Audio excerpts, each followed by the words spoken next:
Section 4.3 Boxplots. Definition: quartiles. Remember on the section 3.3 we talk about the percentile, right? We say the percentile means you're gonna divide the data into 100 parts, and each part is about like 1%. Okay, so we have P1, P2 until P99. And for example, if we have a 40 percentile, means we do have a 40% of the data below it, and we have a 60% of the data above it. And these sessions, we're gonna talk about the quartile. Quartiles means you want to divide the data into 4 parts in here. So each part is about like 25%. So there's a 25%, we call this is a first quartile. And we're gonna use the Q1 to represent the first quartile. Second part, another 25%. So that will be Q2. And the last one is gonna be Q3. So this is the same idea just like the percentile. Q1, we have a 25% of the data below it, and we do have a 75% of the data above it.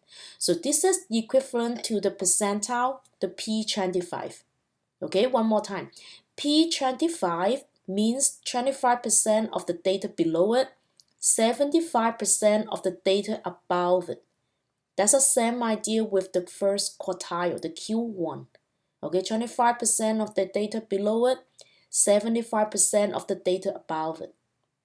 So guess what is the second one? What is a Q2 equal to?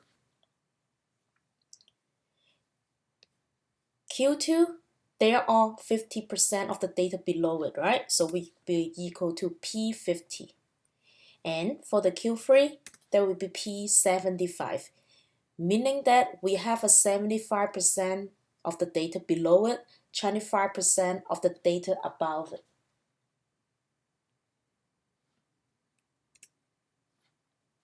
Okay, finding quartiles.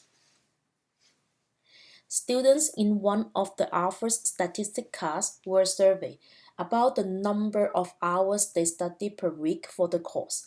Here are the data of the 10 students. So we have the 10 of the students in here. Question 1. Construct a frequency table. Begin with lower cast limit 0 and the cast width is going to be 5. So first, sort the data. We try to rearrange the data in increasing order. So you should have this number. And then we will have the table here. Remember what is the lower cast limit? Lower cast limit is talking about for each interval, the smallest number. Okay, so means they want you guys started with the 0. So I do have the 0 in here. And then cast width. Cast width is talking about the difference of 2 consecutive of the lower cast limit. So I know we're starting from 0 and cast width is 5. So we're going to add 5 from here. So 0 plus 5, you will have a 5 here. 5 plus 5, that will be equal to 10. Okay, keep going. You will have this lower cast limit. Okay, one more time. Lower cast limits talking about the smallest number in each interval. Okay, now we're going to figure out what is the upper cast limit. So this is a 0 to some number. You can't put it the 5 in here again, so we just subtract 1 from here. That will be equal to 4. And again, 4 plus 5, add up the cast width. 4 plus 5, that will be equal to 9. Plus 5 again, you will have all those numbers.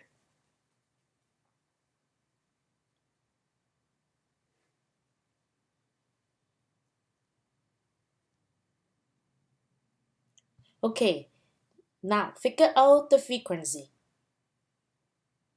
Okay, look at the data here. How many of the data will be in between 0 and 4? So you're gonna see 1, 2, 3, 4, right? So I do have a 4 in here. How many of them is gonna be in between 5 and 9? Look at here, 1, 2, 3.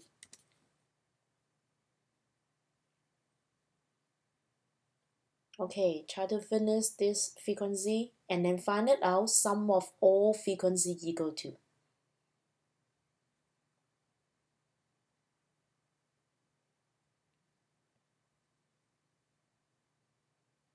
Okay, you should get this number, right? And then add it all up, that will be equal to 10, okay? Because they say 10 of the students. So the total frequency should be equal to 10.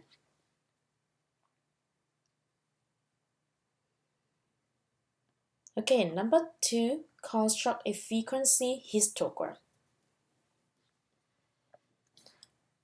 So make sure when you guys construct a frequency histogram, you need to have the title, label the y-axis, and label the x-axis. And for the histogram, we'll be using the lower cast limit as our x-axis. So lower cast limit from 0 to 5, 5 to 10, 10 to 15, until 30 here. Okay, so we do have 4 students. They are in the range from 0 to 5. So okay, so I have 4 students in here. And then the lower cast limit here, we use the hours. Okay, this is hours. Why? Using the frequency. And this is the time spent studying. This is gonna be your title.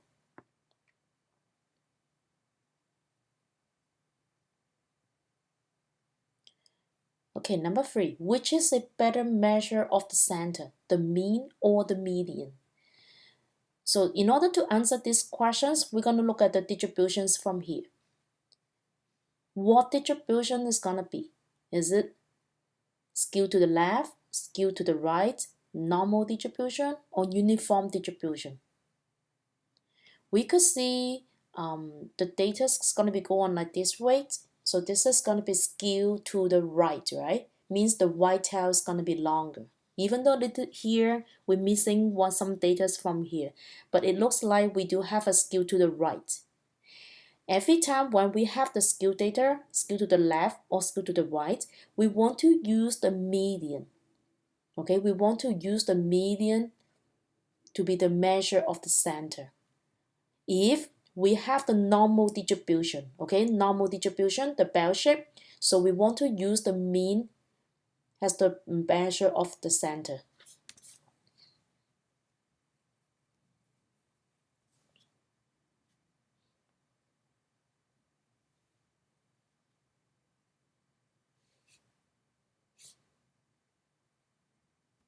Okay, number 4, find the Q2, the quartile.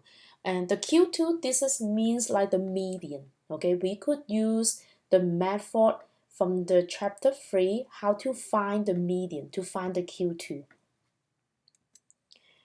First, sort the data. Okay, we arrange the data from an increasing order. The median is talking about the data in the middle. So you can see I have 4 data on your left, 4 data here is going to be on your right. So 5 and 6 here, this is the data in the middle. Okay, one more time. Median means you want to find the data in the middle. So we do have 4 data to the left, 4 data to the right. So in the middle, there will be 5 and 6. And then we want to find the average of these 2 numbers.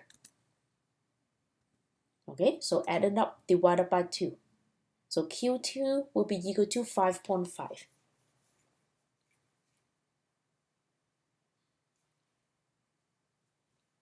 Or we could use another method just like finding the percentile. Okay, you could review the notes from the sessions 3.3 and me show it to you guys. This is the session 3.3. If they give you the percentile, how can you find out the data? You could review the notes from the session 3.3. Okay, so we're gonna use the same formula here. And then the K, this is represent the percentile. Remember we say Q2, this is means equal to 50 percentile. P50, right? So your K will be equal to 50. And N, talking about what is your sample size? Number of the data. So we have 1, 2, 3, 4, 5, 6, 7, 8, 9, 10. We have a 10 data. So N is going to be equal to 10. And then use your calculator, you could see your L equal to 5. Once you get the L is the whole number, you need to find the two position of the data. It's always add 1 from here. So you're looking for the position of the data 5 and 6. So you're going to count it from here. 1, 2, 3, 4, 5, and 6. Okay, one more time. The 5 and 6 here talking about the position of the data. In this example, we just have a coincidence. We got the same numbers here. Okay, 1, 2, 3, 4, 5, and 6. And then you want to find the average of these two numbers. Okay, so you're going to see that will be 5.5 again. Either way, either using how to find the median method, or you could use like this formula.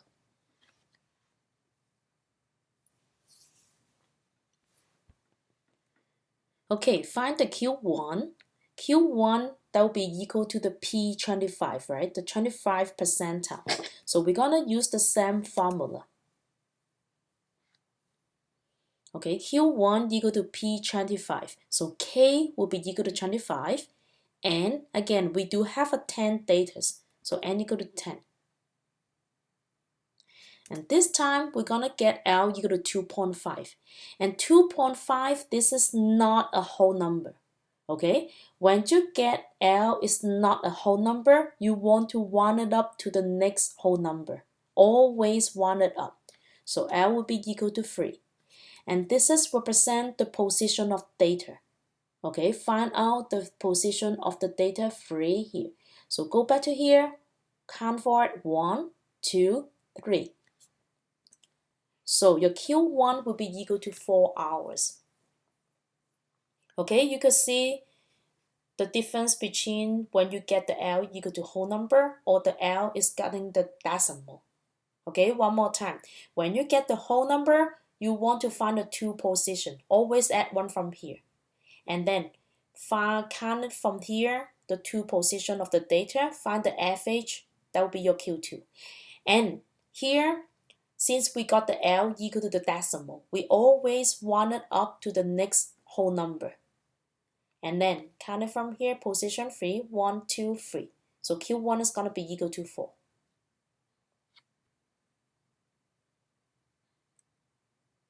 Okay, when you guys try to find the Q3, use this formula.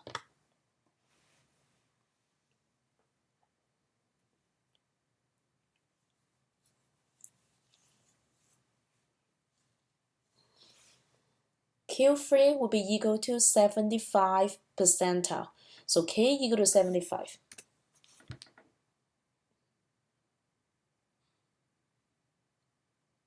Use a calculator, that will be equal to 7.5.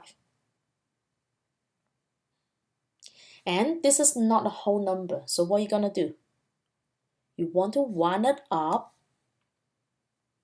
and this is tells you the position of the data. So you're gonna count it from here, 1, 2, 3, 4, 5, 6, 7, 8. Okay? So Q3 will be equal to 10 hours.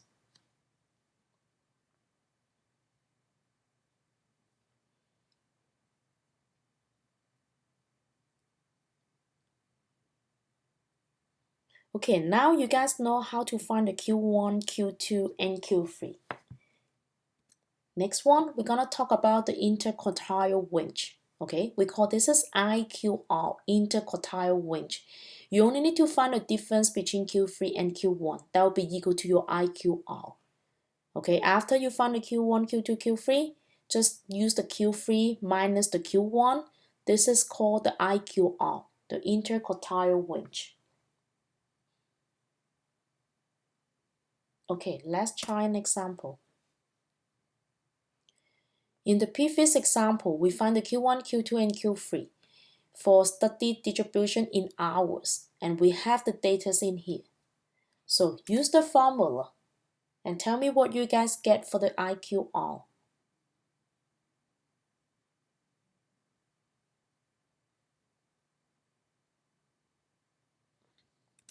You should get equal to 6 hours, right? Equal to 6 hours here.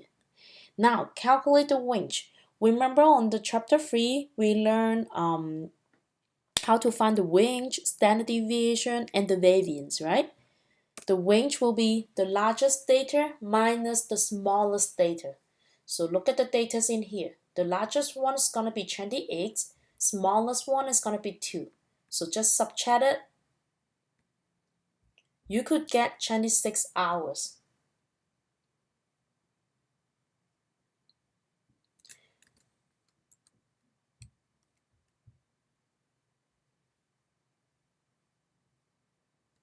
Okay, number 3.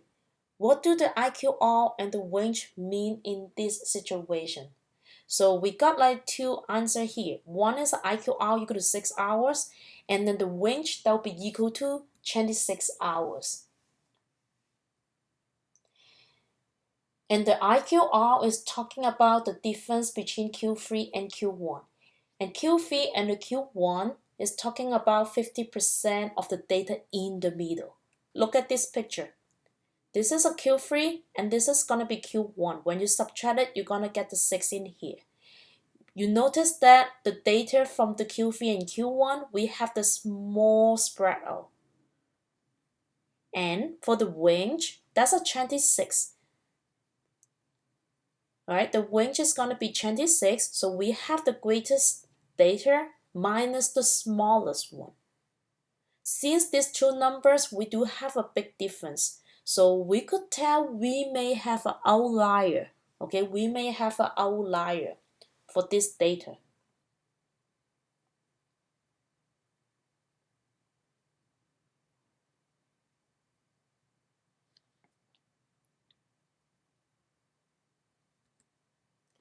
Okay, discuss whether the IQR and the range are sensitive to the outlier 28 hours. Since we got the range is 26 hours, this is a relatively large because of the outlier 28 hours. Right? Look at the data here again. We got a 26 because we have a one outlier, and outlier means we have the data far away from the majority. So we could tell the range is sensitive to the outlier and the IQR is resistant to it. Okay, it doesn't affect by the IQR.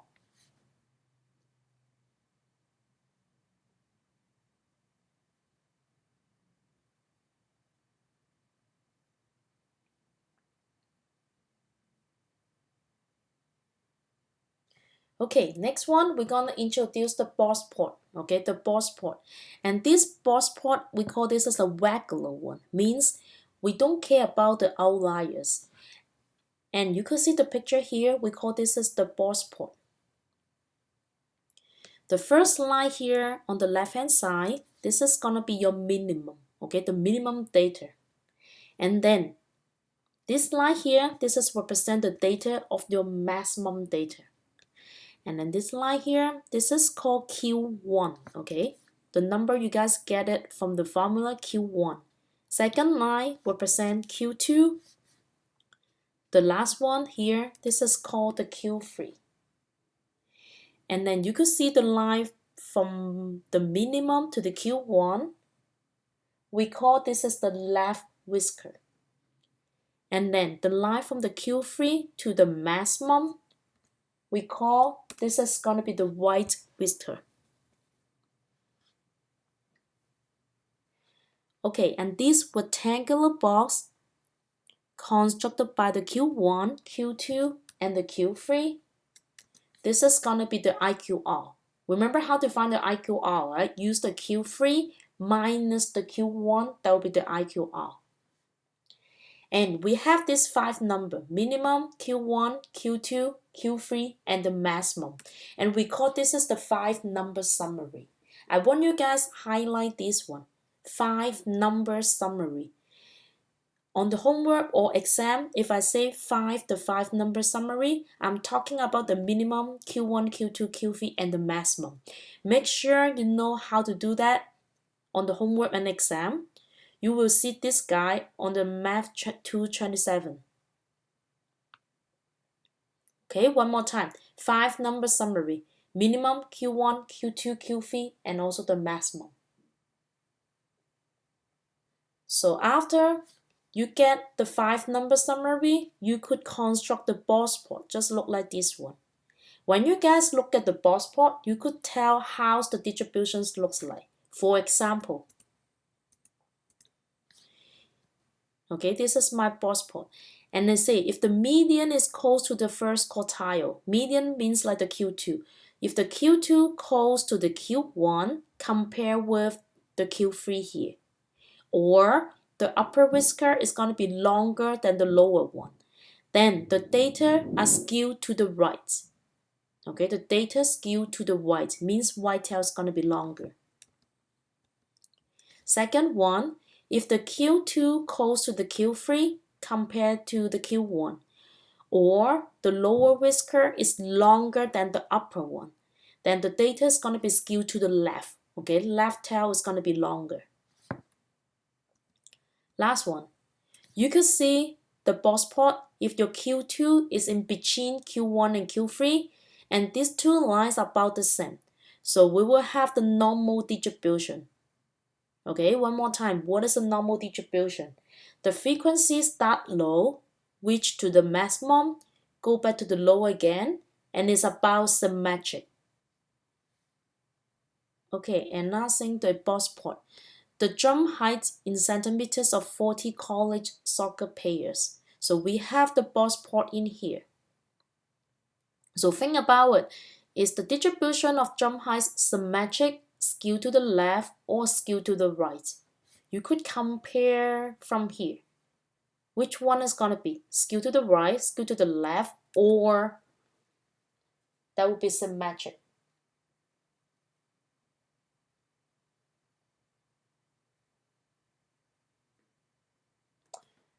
You could look at here. Q2 and Q3 here is longer than the Q2 to the Q1. Or the white whisker, this line, is longer than the left one. So you could tell this is the distribution is going to be skewed to the right. Okay, skewed to the right.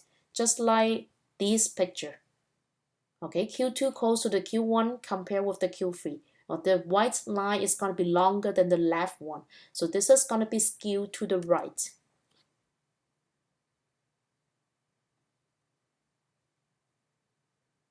Okay, estimate the range of the jump heights. What does it mean in this situation? Okay, how can we find the range of the jump height? Use this formula, the largest data minus the smallest one. So we could just estimate. The largest data is about 71 minus the smallest one. So this is going to be half, 35, and then it's about half of it, so it's going to be 33. You could get 38 centimeters.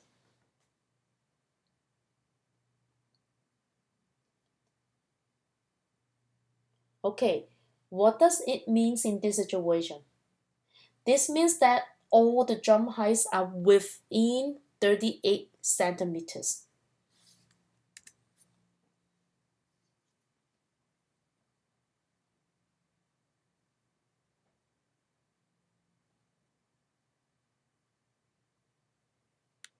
Okay, number 3, estimate the IQR. What does it mean in this situation? So first, find the IQR. Use the formula Q3 minus Q1. So you could just approximate what is the Q3 here, what is the Q1 in here. Okay, Q3 I guess is about 58 from here, and Q1 that is about 40. Subtracted, you could get IQR equal to 18 centimeters. And what does it mean in this situation? And this means the middle 50% of the jump heights between Q1 and Q3 are within 18 centimeters.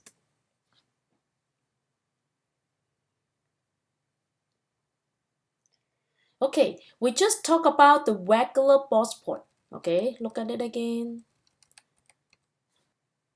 We could describe the distribution without outliers. Okay, we don't care about the outliers for the regular Boxplot. So right now we're gonna introduce the one called modified Boxplot. Modified Boxplot means we have to determine which data is gonna be your outlier. Okay, friends, the left fence and the right fence formula. So the next part, we're gonna talk about the modified Boxplot. And the modified Boxplot means we want to determine the outliers. So how can we find out which data is gonna be the outlier? You can see we do have the fence in here. The left fence, Q1 minus 1.5 times IQR. The right fence, Q3 plus 1.5 times IQR. Okay, this is just looks like the boundary. Okay, any data outside of this boundary, that will be the outlier. Okay, remember what's the outlier again? When you have the data is far away from the majority, that will be the outlier. And how can we determine the outlier? Any data value less than the left fence or greater than the right fence, we say that will be the outlier. Okay, let's look at the example together. Drawing a Boxplot with an outlier. Okay, this is called the modified Boxplot. So we have this example here, and this time we do have 11 students. So first, I want you guys construct a Boxplot. So follow this step. First, sort the data. Try to rearrange the data.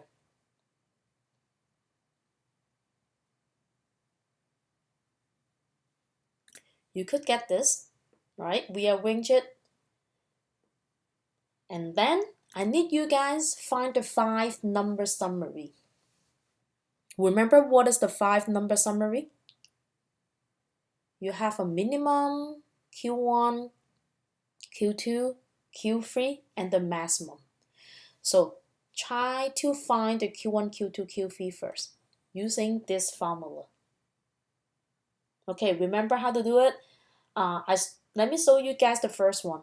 So I want to find the Q1. Remember Q1 means we have a 25% of the data below it, 75% of the data above it. So the K will be equal to 25. And then the N, this is represent the number of the data. So we have 11 data in here. Use the calculator. You're gonna get 2.75. Okay, and which is not a whole number. We round it up, that will be equal to 3. So now you're gonna count it from here, the position of the data 3. So 1, 2, 3. So you know Q1 is gonna be equal to 2. Okay, try to do the Q2 and the Q3.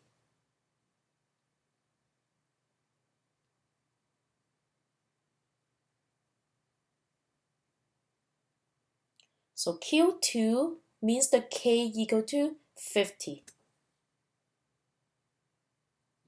You should get the L equal to 5.5. Round it up, that'll be equal to 6. So the position of data is going to be equal to 6. 1, 2, 3, 4, 5, 6. That'll be equal to 3. And then find the Q3 also.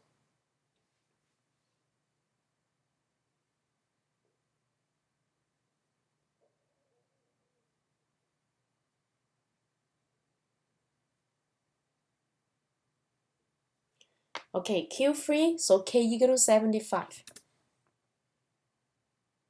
And you're gonna get 8.25. Again, when this is not a whole number, you always round it up to the next whole number.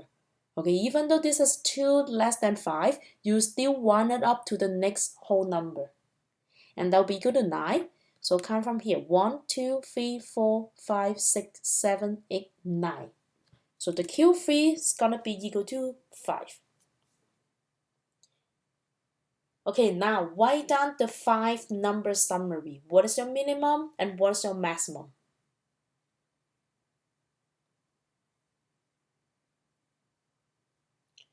You should have this number. Okay, so the first step, I need you guys sort the data and then find the 5 number summary. And then next, find the IQR. Okay, the difference between Q3 and Q1. So you know the Q3 and Q1 already, plug it in. What is your IQR? That will be equal to 3.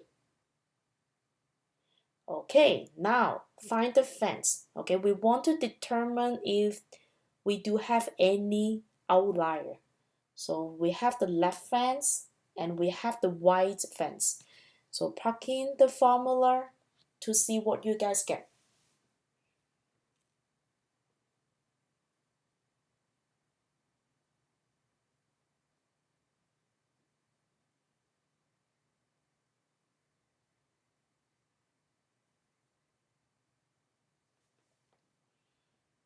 Okay, you should get negative 2.5 and the right fence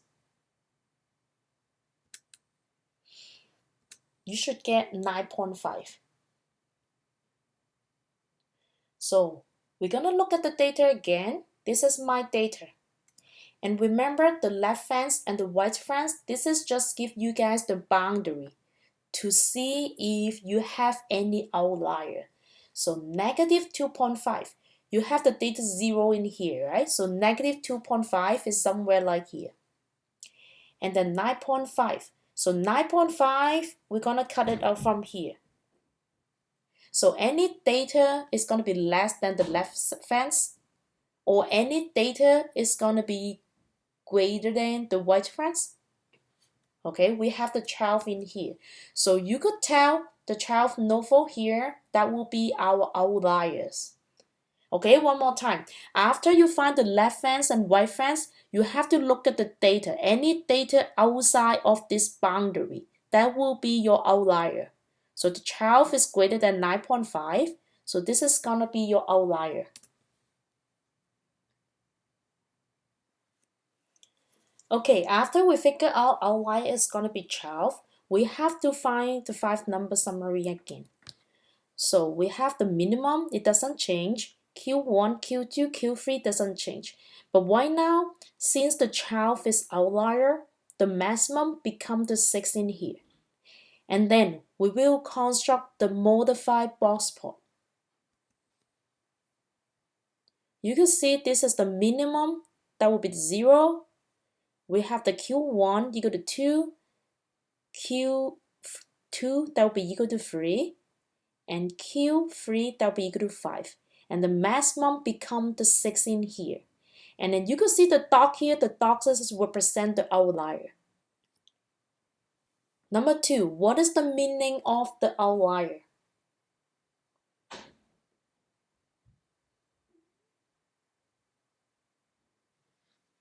The student read many more novels in the past year than the other 10 students. Okay, so these students read a lot compared with other students.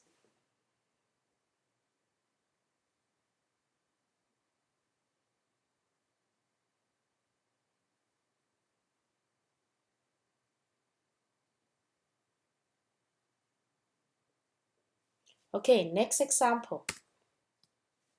Comparing the box plot. So you can see we have the 2 set of the data. One is about the baseball, one is gonna be the football. And then we see the dot in here. So this is the modified box plot. That means we do have outliers in here. So I want you guys compare the center of 2 distribution. What does this mean in this situation?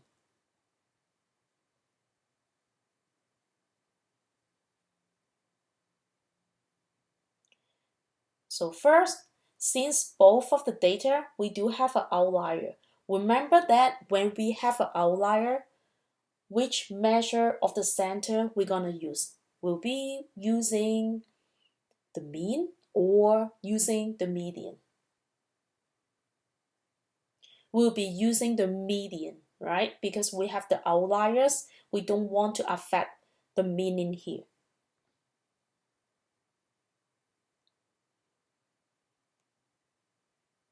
And then you can see the median is larger for the baseball than the football. Okay, the median is talking about the Q2. The baseball here, that was about 28 years. And then the football here is about 26 years. So the median is large for the baseball than the football. And means like the baseball players tend to be older than the football players. And this makes sense, right? Because football is more physically demanding than the baseball.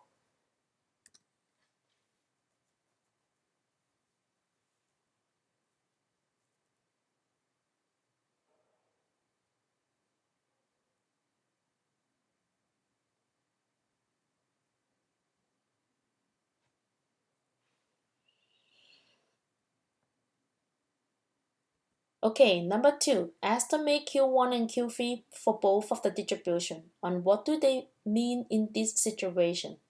So Q1 and the Q3. So look at the baseball. The Q1 is about 26 years. And for the football, the Q1 is about 24 years. And Q3 for the baseball is about 31 years.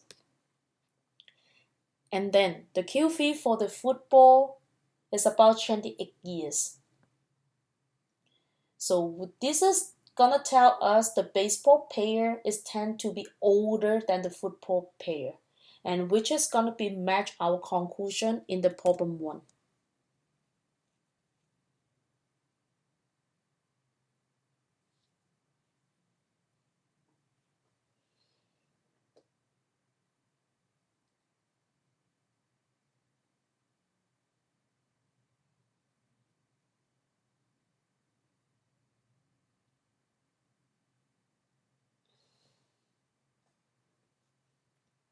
Okay, number 3. A student estimates that the age of the youngest baseball players and the youngest football players are both 21. Also, he estimates that the age of the oldest baseball player and the oldest football players are both 41. 41 is like here. He concludes that the baseball players tend to be the same age as the football players. What could you tell the students?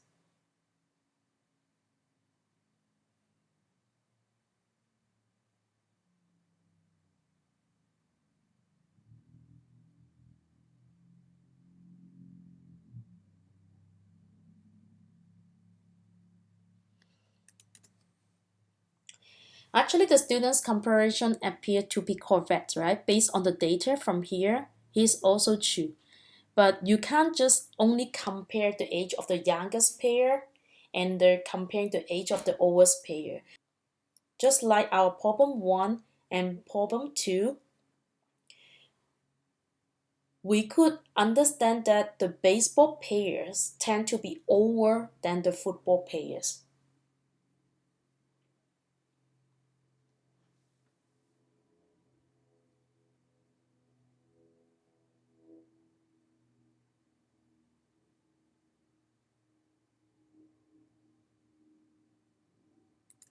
Okay, number 4. The students discussed in the problem 3 computes that the range are 41 minus 21 equal to 20 years for both baseball and football players. He concludes that the spread of the age is the same for the baseball and football players. What could you tell the students? So based on the calculation, the students' calculations of the range are correct. Okay, we use the maximum status minus the minimum status to find the range. However, when you look at the box plot of the baseball and the football here, you could see the white whisker, this is going to be longer than the one with the football. The left whisker is also longer than the one with the football here. Even though The Q1, Q2, Q3, this box is longer than the one with the football here. So even though we don't count for the outliers, we could see the remaining baseball player age are more spread out than the remaining football player age.